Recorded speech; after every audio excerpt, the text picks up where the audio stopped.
తెలివే లేదా నాన్న?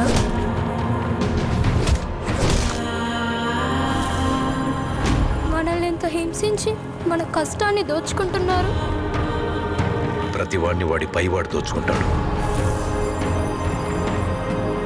మనల్ని దొర దోచుకుంటే దొరని గోల్కొండ నవాబు దోచుకుంటాడు. ఆ నవాబును ఢిల్లీలో ఉండే మొఘల్ చక్రవర్తి.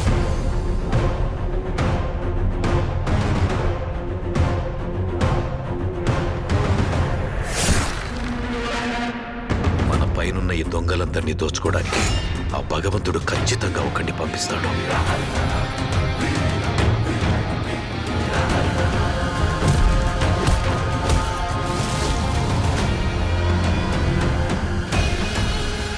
వాడొచ్చి దొంగ దొరలందరి లెక్కలు సరిచేస్తాడు.